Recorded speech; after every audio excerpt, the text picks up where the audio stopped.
Chapter 4 Halfway to Nowhere. Chronicler walked. Yesterday he had limped, but today there was no part of his feet that didn't hurt, so limping did no good.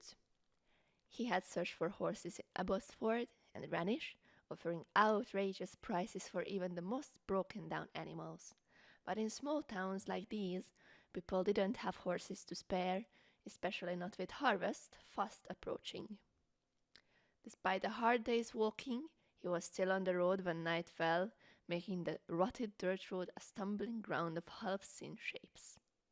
After 2 hours of fumbling through the dark, Chronicler saw light flickering through the trees and abandoned any thought of making it to Nowhere that night, deciding a farmstead's hospitality would be welcome enough.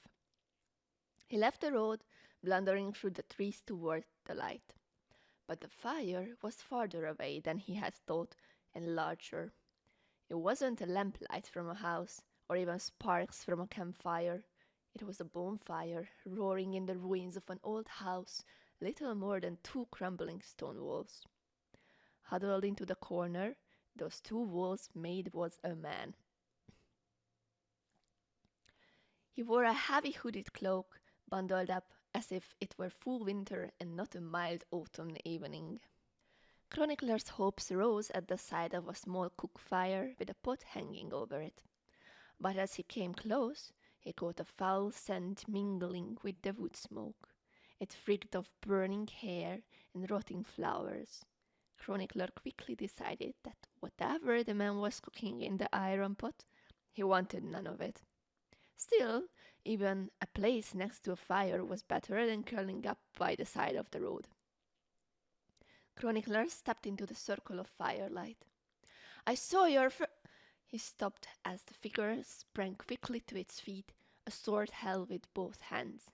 No, not a sword, a long, dark cudgel of some sort, too regularly shaped to be a piece of firewood. Chronicler stopped dead in his tracks. "I was just looking for a place to sleep," he said quickly, his hand unconsciously clutching at the circle of iron that hung around his neck. "I don't want any trouble. I leave you to your dinner." He took a step backward. The figure relaxed, and the cudgel dropped to grate metallically against a stone. "Charred body of God, what are you doing out there at this time of night?" "I was headed to Nowhere and saw your fire." "You just followed a strange fire into the woods at night?" The hooded figure shook his head. "You might as well come here." He motioned Chronicler closer, and the scribe saw that he was wearing thick leather gloves. "Tahlu anyway, have you had bad luck your whole life, or have you been saving it all up for tonight?" "I don't know who you're waiting for," Chronicler said, taking a step backward, "but I'm sure you'd rather do it alone." "Shut up and listen," the man said sharply. "I don't know how much time we have." He looked down and rubbed at his face. "God, I never know how much to tell you people. If you don't believe me, you'll think I'm crazy. If you do believe me, you'll panic and be worse than useless." Looking back up, he saw Chronicler hadn't moved. "Get over here, damn you. If you go back out there, you're as good as dead." Chronicler glanced over his shoulder into the dark of the forest. "Why? What's out there?" The man gave a short, bitter laugh and shook his head in exasperation. "Honestly," he ran his hand absent-mindedly through his hair, brushing his hood back in the process. In the firelight, his hair was impossibly red, his eyes a shocking, vibrant green. He looked at Chronicler, sizing him up. "Demons," he said. "Demons in the shape of big black spiders." Chronicler relaxed. "There's no such thing as demons." From his tone it was obvious he'd said the same thing many, many times before. The red-haired man gave an incredulous laugh. "Well, I guess we can all go home then." He flashed a manic grin at Chronicler. "Listen, I'm guessing you're an educated man. I respect that, and for the most part, you're right." His expression went serious. But here and now, tonight, you're wrong. Wrong as wrong can be. You don't want to be on that side of the fire when you figure that out. The flat certainty in the man's voice sent a chill down Chronicler's back. Feeling more than slightly foolish, he stepped delicately around to the other side of the bonfire. The man sized him up quickly. I don't suppose you have any weapons? Chronicler shook his head. It doesn't really matter. A sword wouldn't do you much good. He handed Chronicler a heavy piece of firewood. You probably won't be able to hit one, but it's worth a try. They are fast. If one of them gets on you, just fall down. Try to land on it. Crush it with your body. Roll on it. If you get hold of one, throw it into the fire. He drew the hood back over his head, speaking quickly. If you have any extra clothes, put them on. If you have a blanket, you could rub.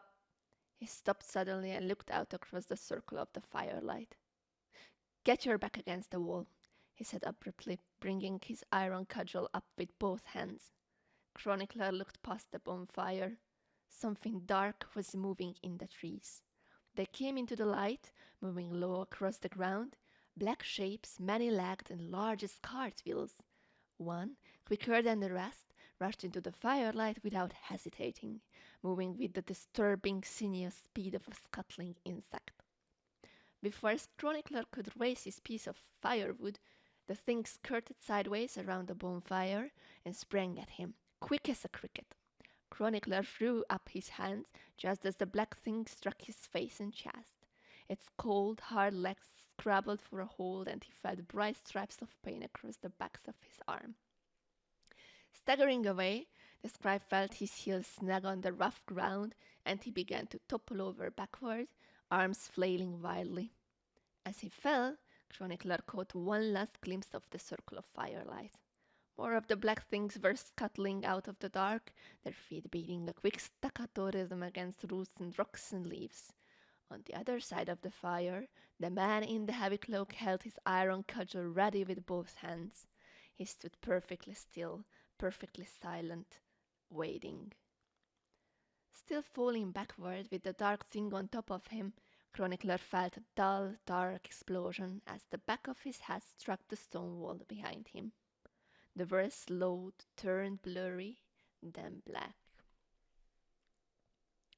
Chronicler opened his eyes to a confusing mass of dark shapes and firelight. His skull throbbed.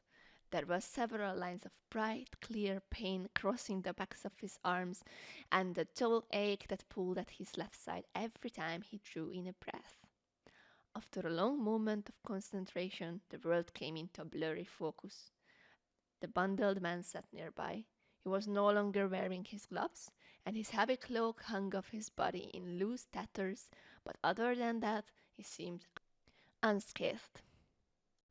His hood was up, hiding his face. "You're awake?" the man asked curiously. "That's good. You can never be sure with a head wound." The hood tilted a bit. "Can you talk? Do you know where you are?" "Yes," Chronicler said thickly. It seemed to take far too much effort to make a single word. "Even better. Now, third time pays for all. Do you think you can stand up and lend me a hand? We need to burn and bury the bodies." Chronicler moved his head a bit and felt suddenly dizzy and nauseous. "What happened?" "I might have broken a couple of your ribs," the man said. "One of them was all over you. I didn't have a lot of options." He shrugged. "I'm sorry for whatever that's worth. I've already stitched up the cuts on your arm. They should heal up quickly." "They are gone?" The hood nodded once. "The Skrull don't retreat. They are like wasps from a hive. They keep attacking until they die." A horrified look spread over Chronicler's face. "There's a hive of these things?" "Dear God, no. There were just these 5. Still, we have to burn and bury them, just to be sure. I already cut the wood we'll need. Ash and rowan." Chronicler gave a laugh that sounded slightly hysterical. Just like the children's song. Let me tell you what to do. Dig a pit that's 10 by 2. Ash and elm and row and two. Yes, indeed, the bundled man said dryly. You'd be surprised at the sorts of things hidden away in children's songs. But while I don't think we need to dig the entire 10 feet down, I wouldn't refuse a little help. He trailed off meaningfully. Chronicler moved one hand to feel the back of his head gingerly, then looked at his fingers, surprised that they weren't covered in blood. I think I'm fine, he said as he cautiously levered himself up onto the elbow and from there into a sitting position. Is there any... His eyes flickered and he went limp, falling bonelessly backward. His head struck the ground, bounced once, and came to rest tilted slightly to one side. Kota sat patiently for a few long moments, watching the unconscious man. When there was no movement other than the chest slowly rising and falling, he came stiffly to his feet and knelt at Chronicler's side. Kota lifted one eyelid, then the other, and grunted at what he saw, not seeming particularly surprised. I don't suppose there's any chance of you waking up again? He asked without much hope in his voice. He tapped Chronicler's pale cheek lightly. No chance at... A drop of blood spotted Chronicler's forehead, followed quickly by another. Kota straightened up so that he was no longer leaning over the unconscious man and wiped the blood away as best he could, which wasn't very well, as his hands were covered in blood themselves. Sorry, he said absently. He gave a deep sigh and pushed back his hood. His red hair was matted down against his head, and half his face was smeared with drying blood.